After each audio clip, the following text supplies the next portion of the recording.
ನಮಸ್ಕಾರ ವೀಕ್ಷಕರೇ, ಸಮಕಾಲೀನದ 342ನೇ ಕಂತಿಗೆ ನಿಮಗೆ ಸ್ವಾಗತ. ಒಂದು ದೇಶಭಕ್ತ ಸರ್ಕಾರ ಮತ್ತೊಂದು ದೇಶ ಯುದ್ಧದಲ್ಲಿ ನಿರತವಾಗಿದ್ದಾಗ ಅಥವಾ ಅಲ್ಲಿ ಕೋಲಾಹಲ ಉಂಟಾಗಿ ತಮ್ಮ ದೇಶದ ಜನರಿಗೆ ತೊಂದರೆ ಆಗ್ತಿದ್ದಾಗ ಸಾಮಾನ್ಯವಾಗಿ ಏನು ಮಾಡುತ್ತೆ ಅಂತಂದರೆ ಅಲ್ಲಿ ಸಾಧ್ಯವಾದಷ್ಟು ಬೇಗ ತನ್ನ ದೇಶದ ಜನರನ್ನು ಅಲ್ಲಿಂದ ಬಚಾವ್ ಮಾಡುವುದಕ್ಕೆ ಪ್ರಯತ್ನ ಮಾಡುತ್ತೆ. ಹಾಗೆ ಮಾಡೋದು ಬಿಟ್ಟು ತನ್ನ ದೇಶದ ಜನರನ್ನು, ಅದರಲ್ಲೂ ಕೂಡ ಹತಾಶರಾಗಿರೋ ನಿರುದ್ಯೋಗಿಗಳನ್ನು ಮತ್ತೊಂದು ಯುದ್ಧ ಸಿಕ್ತವಾದಂಥ ದೇಶಕ್ಕೆ ಆ ದೇಶ ಕೇಳ್ತು ಅಂತ ಅಂದ್ಬಿಟ್ಟು ರಫ್ತು ಮಾಡೋದಿಲ್ಲ. ಯಾಕಂದರೆ ಈ ದೇಶದ ಜನ ಅಂದರೆ ರಫ್ತು ಮಾಡುವಂತಹ ಸರಕುಗಳಲ್ಲ.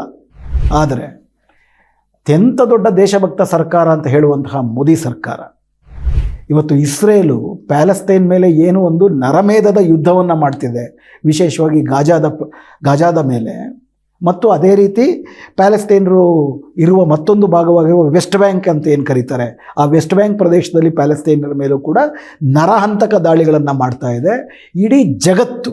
ಹಂಗೆ ನೋಡಿದ್ರೆ ಭಾರತ ಸರ್ಕಾರ ತಾನು ದಕ್ಷಿಣ ಜಗತ್ತಿನ ತಾನು ನಾಯಕ ಅಂತ ಹೇಳ್ಕೊಳ್ಳುತ್ತೆ. G20 ಬಂದಾಗ ತಾನು ಬಡ ದೇಶಗಳ ನಾಯಕ ಅಂತ ಹೇಳ್ಕೊಳ್ಳುತ್ತೆ. ಆದರೆ ಎಲ್ಲ ಬಡ ದೇಶಗಳು ಹೆಚ್ಚು ಕಡಿಮೆ ಪ್ಯಾಲೆಸ್ತೈನು ಅಮೇರಿಕದ ಬೆಂಬಲದೊಂದಿಗೆ, ಅತ್ಯಂತ ಬಡವರಾಗಿರುವಂಥ ಇಸ್ರೇಲು ಅಮೇರಿಕದ ಬೆಂಬಲದೊಂದಿಗೆ ಅತ್ಯಂತ ಬಡತನದಿಂದ ನರಳಿರುವ ಮತ್ತು ಇಸ್ರೇಲಿನ ಕಾರಣಕ್ಕೆ ಈಗಾಗಲೇ ಅತ್ಯಂತ ನಿರ್ಗತಿಕರಾಗಿರುವಂತಹ ಪ್ಯಾಲೆಸ್ತೈನರ ಮೇಲೆ ಮಾಡ್ತಿರುವಂಥ ದಾಳಿಯನ್ನು ಖಂಡಿಸಿ ನಿಲುವನ್ನು ತೆಗೆದುಕೊಂಡಿದೆ. ಹಾಗೆ ನೋಡೋದಾದರೆ ದಕ್ಷಿಣ ಆಫ್ರಿಕಾ, ಮಂಡೇಲಾನ ನಾಡಾಗಿರೋ ದಕ್ಷಿಣ ಆಫ್ರಿಕಾ ಏನು ತಾವು ಇತಿಹಾಸದುದ್ದಕ್ಕೂ ಕೂಡ ವರ್ಣಭೇದವನ್ನು ಅನುಭವಿಸಿದ್ವಿ, ಅದೇ ರೀತಿಯ ವರ್ಣಭೇದವನ್ನು ಇಸ್ರೇಲು ಪ್ಯಾಲೆಸ್ತೈನರ ಮೇಲೆ ಮಾಡ್ತಿದೆ. ಆದ್ದರಿಂದ ಇದು ಅಂತಾರಾಷ್ಟ್ರೀಯ ನ್ಯಾಯ ನೀತಿಗಳಿಗೆ ವಿರುದ್ಧವಾದದ್ದು ಅಂತ ಇಸ್ರೇಲ್ನ ಅಂತಾರಾಷ್ಟ್ರೀಯ ಕೋರ್ಟ್ಗೆ ಎಳಿತಿದೆ, ವಿಚಾರಣೆ ನಡೀತಾ ಇದೆ.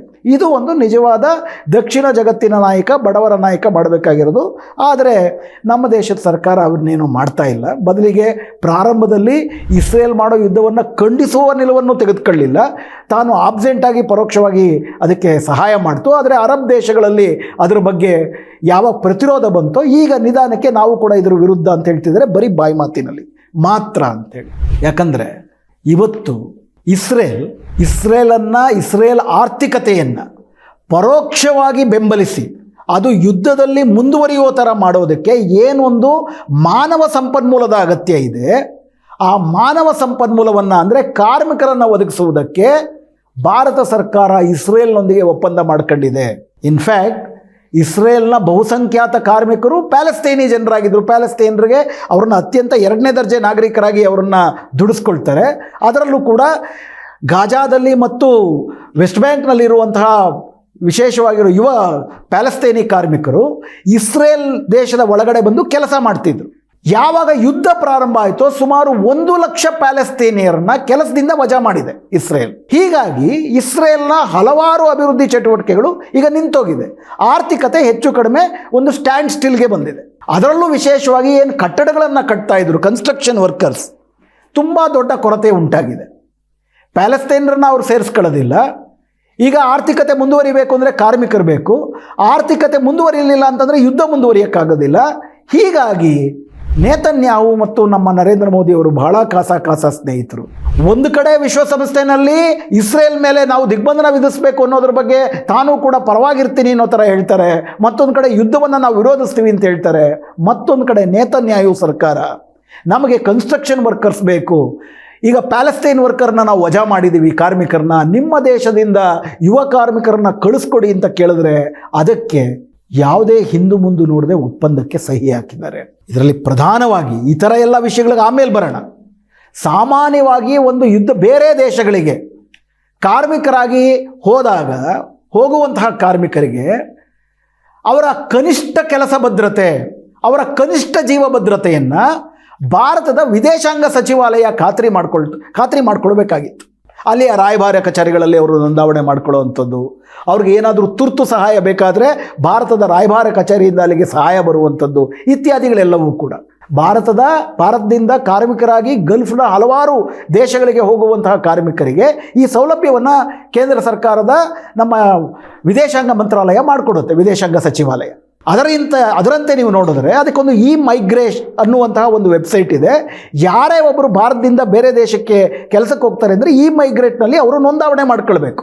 ಮೈಗ್ರೇಟ್ನಲ್ಲಿ ನೋಂದಾವಣೆ ಮಾಡಿಕೊಂಡ್ರೆ ಈ ಬಗೆಯ ಕನಿಷ್ಠ ಕೆಲಸ ಭದ್ರತೆ, ಕನಿಷ್ಠ ವಿಮೆ, ಜೀವ ವಿಮೆ, ಕನಿಷ್ಠ ಅವರ ಆತಾಪತ ಇವುಗಳನ್ನು ಭಾರತ ಸರ್ಕಾರ ಒಂದು ನಿಗರಾಣಿನಲ್ಲಿ ಇಟ್ಕೊಳ್ಳೋದಕ್ಕೆ ಸಾಧ್ಯ. ಆದರೆ ಈ ಯುದ್ಧ ಸಿಕ್ತ ಪ್ರದೇಶದಲ್ಲಿ ಇಂಥ ಮೈಗ್ರೇಟ್ನ ಏನೊಂದು ಕನಿಷ್ಠ ಪಕ್ಷ ಒಂದು ಸುರಕ್ಷತೆ ಏನಿತ್ತು ವಿದೇಶದಲ್ಲಿ ಕೆಲಸಕ್ಕೆ ಹೋಗೋರಿಗೆ, ಅದಕ್ಕಿಂತ ಹೆಚ್ಚಿನ ಸುರಕ್ಷತೆ ಬೇಕು ಇಸ್ರೇಲಿನಲ್ಲಿ ಕೆಲಸಕ್ಕೆ ಹೋಗೋ ಜನರಿಗೆ. ಯಾಕಂದರೆ ಪ್ರತಿನಿತ್ಯ ಯುದ್ಧಗಳ ನಡೆಯುತ್ತಲ್ಲಿ ಯುದ್ಧ ಸಂಭವಿಸ್ತಾ ಇದೆ. ಈಗ ಏನೇ ಹಮಾಸನ್ನು ಕೊಂದಾಕ್ಬಿಟ್ವಿ ಅಂತಂದ್ರೂ ಕೂಡ ಹಮಾಸಿಂದ ಪ್ರತಿನಿತ್ಯ ಅಲ್ಲೂ ಕೂಡ ಬಾಂಬ್ಗಳು ಬೀಳ್ತಾ ಇವೆ. ಇಸ್ರೇಲ್ ಅಂತೂ ದೊಡ್ಡ ಮಟ್ಟದಲ್ಲಿ ಬಾಂಬ್ಗಳನ್ನ ಸುರಿಮಳ್ಳ 24,000 ಜನ ಸಾಯಿಸಿರೋದು ಈಗಾಗಲೇ ನಾವು ನೋಡಿದ್ದೀವಿ. ಆದರೆ ಈ ರೀತಿ ಇಸ್ರೇಲಿಗೆ ಕೆಲಸಕ್ಕೆ ಅತ್ಯಗತ್ಯವಾಗಿ ಬೇಕು ಅಂತ ನವೆಂಬರ್ 19ನೇ ತಾರೀಕು ನೇತನ್ಯಾಹು ಅಲ್ಲಿಯ ಬಿಲ್ಡರ್ಸ್ ಅಸೋಸಿಯೇಷನ್, ಇಸ್ರೇಲಿನ ಬಿಲ್ಡರ್ಸ್ ಅಸೋಸಿಯೇಷನ್ನವರು ನೇತನ್ಯಾಹು ಸರ್ಕಾರದ ಮೇಲೆ ಒತ್ತಡ ಹಾಕಿದ್ದಕ್ಕೆ ಇಮಿಡಿಯೇಟಾಗಿ ಪ್ರಧಾನಮಂತ್ರಿ ಬೇರೆ ಎಲ್ಲ ದೇಶದವ್ರಿಗೂ ಫೋನ್ ಮಾಡ್ತಾರೆ ಕೆಲಸಗಾರರು ಬೇಕು ಅಂತ. ಆದರೆ ಭಾರತದ ಈ ಕೆಲಸಗಾರರು ಭಾಳ ನಿಯತ್ತಿಂದ ಇರ್ತಾರೆ. ಯಾಕಂದರೆ ಭಾರತ ಯಾವತ್ತೂ ಕೂಡ ಇಸ್ರೇಲ್ ಜೊತೆಗಾರ ಅಂತ ಅಂದ್ಬಿಟ್ಟು ಅವ್ರಿಗೆ ಗೊತ್ತಿರೋದ್ರಿಂದ ಭಾರತಕ್ಕೆ ವಿಶೇಷ ಆದ್ಯತೆ ಕೊಟ್ಟಿದ್ದಾರೆ. ಆದರೆ ತಾವು ಇಲ್ಲಿ ಕಾರ್ಮಿಕರ ಕೆಲಸಕ್ಕೆ ಬಂದರೆ ವಿಶೇಷವಾದಂಥ ಸುರಕ್ಷತೆಯನ್ನು ನಾವು ಒದಗಿಸೋಕ್ಕಾಗೋದಿಲ್ಲ ಅಂತಲೂ ಪರೋಕ್ಷವಾಗಿ ಅಲ್ಲಿನ ಬಿಲ್ಡರ್ಸ್ ಅಸೋಸಿಯೇಷನ್ ಸ್ಪಷ್ಟವಾಗಿ ಹೇಳಿದ್ದಾರೆ.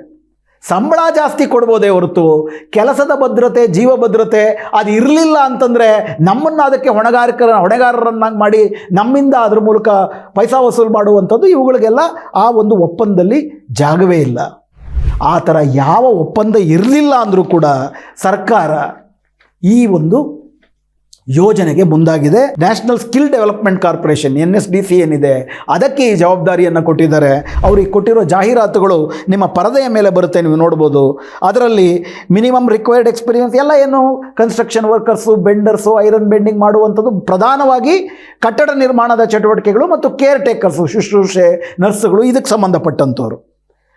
ಸಂಬಳ 1,37,000 ರೂಪಾಯಿ. ಹಬ್ಬ ಅಂದರೆ 3ರಿಂದ 5 ವರ್ಷ ಇರ್ಬೋದು. ಉಳಿದಂತೆ ಫುಡ್ಡು ಕ್ಯಾಂಡಿಡೇಟೇ ತಗೊಳ್ಬೇಕು, ಅಕಾಮಿಡೇಷನ್ನು ಅವ್ರು ಕೊಟ್ಟರುಂಟು ಎಂಪ್ಲಾಯರು. ಉಳಿದಂತೆ ಬೇರೆ ಯಾವುದೇ ಷರತ್ತುಗಳು ಇಸ್ರೇಲ್ಗೂ ಇಲ್ಲ, ಅಲ್ಲಿಯ ಬಿಸ್ನೆಸ್ನ ಕನ್ಸ್ಟ್ರಕ್ಷನ್ ಲಾಬಿಗೂ ಕೂಡ ಇಲ್ಲ. ಮೈಗ್ರೇಟ್ನಲ್ಲಿ ಇವರು ನೋಂದಾಯಿಸ್ಕೊಳ್ಳೂ ಬೇಕಾಗಿಲ್ಲ, ತಮ್ಮ ಟಿಕೆಟ್ ತಾವು ತೊಗೊಂಡು ಹೋದರೆ ಸಾಕು ಅನ್ನುವಂಥದ್ದಿದೆ. ಇಷ್ಟೆಲ್ಲ ಜೀವ ಅಭದ್ರತೆ ಇದ್ದರೂ ಕೂಡ ಇವತ್ತು ದೊಡ್ಡ ಮಟ್ಟದಲ್ಲಿ ಜನ ಹೋಗೋದಕ್ಕೆ ನೋಂದಾಯಿಸ್ಕೋತಾ ಇದ್ದಾರೆ.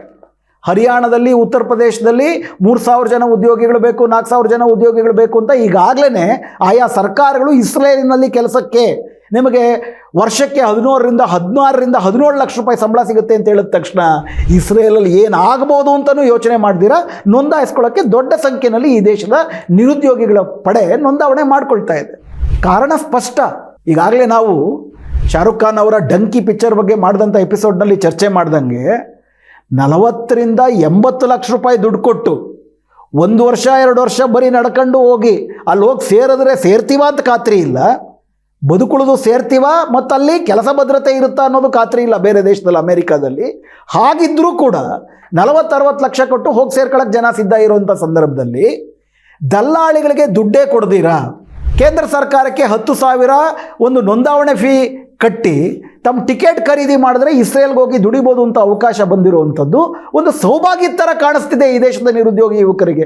ಇನ್ಫ್ಯಾಕ್ಟ್ ಇತ್ತೀಚೆಗೆ ಮೊನ್ನೆ ಪತ್ರಿಕೆಗಳು ಇವ್ರನ್ನ ಸಂದರ್ಶನ ಮಾಡಿದಾಗ ಅವ್ರು ಹೇಳಿರೋದೇನಪ್ಪ ಅಂತಂದರೆ, ಇಲ್ಲಿ ನಿರುದ್ಯೋಗದಿಂದ ಸಾಯುವುದರ ಬದಲಿಗೆ ಅಲ್ಲಿ ಯುದ್ಧದಲ್ಲಿ ಸತ್ತೋದ್ರೂ ಪರವಾಗಿಲ್ಲ, ಕನಿಷ್ಠ ಪಕ್ಷ ಒಂದಷ್ಟು ಹಣ ಮನೆಗೆ ಕಳಿಸ್ಬೋದು ಅಂತ. ಅಂದರೆ ಈ 10 ವರ್ಷದಲ್ಲಿ ಏನು ನಾವು ಅಭಿವೃದ್ಧಿ ಸಾಧಿಸ್ಬಿಟ್ವಿ, ಸ್ವರ್ಗವನ್ನೇ ನಾವು ನೆಲಕ್ಕೆ ತಂದುಬಿಟ್ಟಿದ್ದೀವಿ ಅಂತ ಹೇಳ್ಕೊಳ್ಳುವಂತಹ ಮೋದಿ ಸರ್ಕಾರದ ಅವಧಿನಲ್ಲಿ ಈ ದೇಶದ ನಿರುದ್ಯೋಗಿ ಯುವಕರ ಪರಿಸ್ಥಿತಿ ಏನಿದೆಯಪ್ಪ ಅಂತಂದರೆ, ಸಾವು ಖಾತರಿಯಾಗಿದ್ದರೂ ಕೂಡ ಅಲ್ಲಿ ಕೆಲಸ ಸಿಗುತ್ತೆ ಅಂತಂದರೆ ಅಲ್ಲೋಗಿ ಸಾಯೋದೇ ಮೇಲು ಅಂತ ಹೋಗುವಂತಹ ಸಂದರ್ಭ ಬಂದಿದೆ. ಈ ರೀತಿ ನಿರುದ್ಯೋಗದಿಂದ ಸಾಯುವುದಕ್ಕಿಂತ ಸತ್ತೋಗಕ್ಕೂ ಸಿದ್ಧ ಅಂತ ಜನ ಸಿದ್ಧರಾಗಿದ್ದಾರೆ ಅಂತ ಗೊತ್ತಾದ ಮೇಲೆ ಸರ್ಕಾರ ಮೋದಿ ಸರ್ಕಾರ ಅದನ್ನೇ ದುರ್ಬಳಕೆ ಮಾಡಿಕೊಂಡು ಯಾವ ಖಾತರಿಯನ್ನು ಕೊಡದೆ ಒಂದು ಸರ್ಕಾರ, ಒಂದು ದೇಶಭಕ್ತ ಸರ್ಕಾರ ಜವಾಬ್ದಾರಿಯಿಂದ ಏನು ಮಾಡಬೇಕಾದ ಯಾವುದನ್ನು ಮಾಡದೆ ಅವ್ರನ್ನ ಕಳಿಸ್ಕೊಡೋದಕ್ಕೂ ಕೂಡ ಸಿದ್ಧವಾಗಿದ್ದಾರೆ. ಇವತ್ತು ಇದರ ವಿರುದ್ಧ ದೇಶಾದ್ಯಂತ ಕಾರ್ಮಿಕ ಸಂಘಟನೆಗಳು ಪ್ರಧಾನವಾಗಿ 3 ವಿಷಯದ ಬಗ್ಗೆ ತಮ್ಮ ಧ್ವನಿಯನ್ನು ಎತ್ತಿದ್ದಾರೆ. ಇದು ಹಿಂಗೆ ಮಾಡಬಾರ್ದು, ನಿಲ್ಲಿಸಬೇಕು ಅನ್ನುವ ಕಾರಣಕ್ಕೆ. ಮೊದಲನೇ ಕಾರಣ ಏನು, ಅಲ್ಲಿ ಹೋಗಿ ಒಂದು 10,000 20,000 30,000 ಜನ ಅಲ್ಲಿರ್ತಾರೆ. ಈಗಾಗಲೇ ಈ ಯುದ್ಧದಲ್ಲಿ ಅಕ್ಟೋಬರ್ 7ರ ದಾಳಿ ಮತ್ತು ಅಕ್ಟೋಬರ್ 7ರ ನಂತರ ದಾಳಿನಲ್ಲಿ ಸುಮಾರು 80ರಿಂದ 100 ಜನ ವಿದೇಶಿ ಕೆಲಸಗಾರರು ಸತ್ತೋಗಿದ್ದಾರೆ.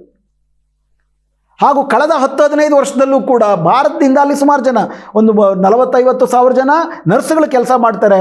ಸುಮಾರಷ್ಟು ಜನ ಆ ರೀತಿ ಪ್ರಾಣ ಕಳ್ಕೊಂಡಿದ್ದಾರೆ. ಈಗ ಇನ್ನೂ ಕೂಡ ಆ ದ್ವೇಷ ಭುಗಿಲೆದ್ದಿದೆ. ದಿನನಿತ್ಯ ಯುದ್ಧದಲ್ಲಿದ್ದಾರೆ ಅಲ್ಲಿರುವಂತಹ ಪ್ಯಾಲೆಸ್ತೇನಿಯರ್ ಇರ್ಬೋದು, ಅಲ್ಲಿರುವಂಥ ಎಲ್ಲರೂ, ಇಸ್ರೇಲ್ನಲ್ಲಿ ವಾಸ ಮಾಡುವಂಥ ಕೆಲಸಕ್ಕೆ ಹೋಗಿರೋ ವಿದೇಶಿ ವಲಸೆ ಕಾರ್ಮಿಕರಾದಿಯೇ ಎಲ್ಲರೂ ಆ ಒಂದು ದಿನಗಂಡ ಕ್ಷಣಗಂಡದಲ್ಲಿ ಜೀವನ ಕಳೆಯುವಂಥ ಪರಿಸ್ಥಿತಿಯಲ್ಲಿ ಇರ್ತಾರೆ.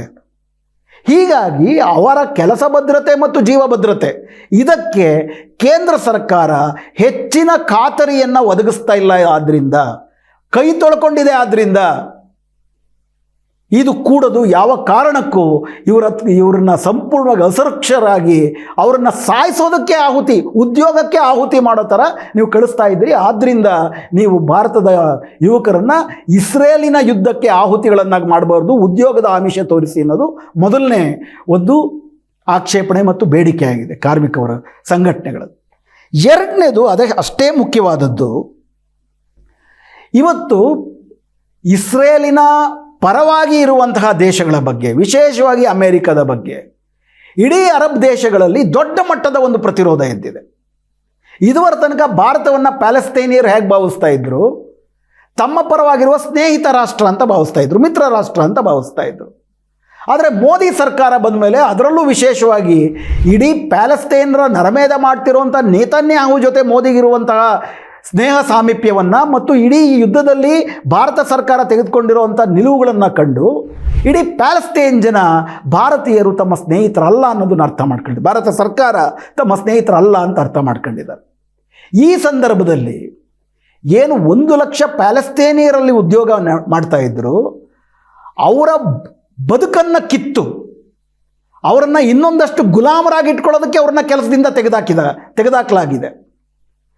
ಹೀಗಿರಬೇಕಾದ್ರೆ ಇದನ್ನು ಖಂಡಿಸಿ ಈ ಥರ ಕೆಲಸ ಕಿತ್ತು ಬೇರೆಯವ್ರಿಗೆ ಕೆಲಸ ಕೊಟ್ಟರೆ, ಆ ಕೆಲಸ ತಗೊಳ್ಳೋದಕ್ಕೆ ಭಾರತೀಯರು ಬಂದರೆ, ಈ ಯುದ್ಧದಲ್ಲಿ ಭಾರತ ನಿಷ್ಪಕ್ಷಪಾತಿಯಾಗಿಲ್ಲ, ಇಸ್ರೇಲಿನ ನರಮೇಧದ ಪಕ್ಷಪಾತಿಯಾಗಿದೆ ಎನ್ನುವಂತಹ ಭಾವನೆ ಪ್ಯಾಲೆಸ್ತೇನಿಯರಿಗೂ ಕೂಡ ತುಂಬ ಸ್ಪಷ್ಟವಾಗಿ ಗೊತ್ತಾಗುತ್ತೆ. ಭಾರತ ಈಗಾಗಲೇ ನಿಮಗೆ ಗೊತ್ತಿರೋ ಹಾಗೆ ಸುಮಾರು 1 ಕೋಟಿಗೂ ಹೆಚ್ಚು ಜನ ಅರಬ್ಬಿನ ಬೇರೆ ಬೇರೆ ದೇಶಗಳಲ್ಲಿ ಭಾರತೀಯರು ವಾಸ ಮಾಡ್ತಾರೆ. ಅರಬ್ ಜನರ ಪ್ರಧಾನವಾದಂಥ ಒಂದು ಸಾಲಿಡಾರಿಟಿ, ಸೌಹಾರ್ದತೆ ಪ್ಯಾಲೆಸ್ತೇನಿಯರ ಬಗ್ಗೆ ಇದೆ. ಈಗ ಈ ರೀತಿ ಪ್ಯಾಲೆಸ್ತೇನಿಯರಿಂದ ಕಿತ್ತುಕೊಂಡ ಕೆಲಸವನ್ನು ಭಾರತೀಯರಿಗೆ ಕೊಡುವುದರ ಮೂಲಕ ಪ್ಯಾಲೆಸ್ತೇನಲ್ಲಿ ಕೆಲಸಕ್ಕೆ ಹೋಗ್ತಿರೋ ಭಾರತೀಯರ ಬಗ್ಗೆ ಮಾತ್ರ ಅಲ್ಲದಿರ ಇಡೀ ಅರಬ್ ದೇಶದಲ್ಲಿರುವ ಎಲ್ಲ ಭಾರತೀಯರ ಪರಿಸ್ಥಿತಿಯನ್ನು ಕೂಡ ಈ ಒಂದು ಕ್ರಮ ಸೂಕ್ಷ್ಮಗೊಳಿಸುತ್ತೆ.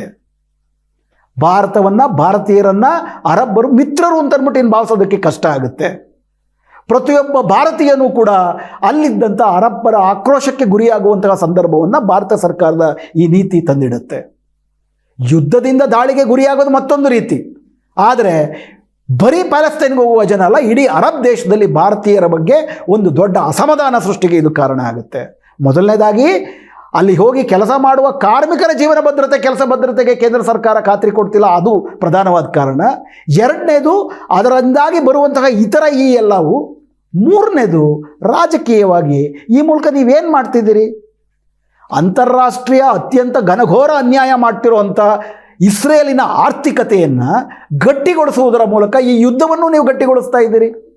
ಅಂತಾರಾಷ್ಟ್ರೀಯ ರಾಜಕಾರಣಕ್ಕೂ ಕೂಡ ಈ ರೀತಿ ಅತಿ ದೊಡ್ಡ ರೀತಿಯಲ್ಲಿ ನೀವು ಇಸ್ರೇಲಿನ ಪರವಾಗಿ ನಿಲ್ತಾ ಇದ್ದೀರಿ. ಈ 3 ಕಾರಣಗಳಿಗಾಗಿಯೂ ಕೂಡ ಯಾವ ಕಾರಣಕ್ಕೂ ಭಾರತದ ಕಾರ್ಮಿಕರನ್ನು ಇಸ್ರೇಲಿನ ಯುದ್ಧಕ್ಕೆ ಉದ್ಯೋಗದ ಹೆಸರಿನಲ್ಲಿ ಆಹುತಿ ಮಾಡಬಾರದು ಅಂತ ಕೇಳುವುದೇ ನಿಜವಾದ ದೇಶಭಕ್ತಿಯೇ ಹೊರತು, ಯುದ್ಧ ಸಿಕ್ತ ಇಸ್ರೇಲಿಗೆ ಉದ್ಯೋಗ ಕೊಡಿಸ್ತೀವಿ ಅನ್ನೋ ಹೆಸರಿನಲ್ಲಿ ಭಾರತದ ಕಾರ್ಮಿಕರನ್ನ ಸರಕುಗಳ ಥರ ರಫ್ತು ಮಾಡುವಂಥದ್ದು ದೇಶಭಕ್ತಿಯಲ್ಲ, ಪರಮ ದೇಶದ್ರೋಹ ಅಂತ ನನಗನ್ಸುತ್ತೆ. ತಮಗೇನಿಸುತ್ತೆ ತಿಳಿಸಿ. ನಮಸ್ಕಾರ.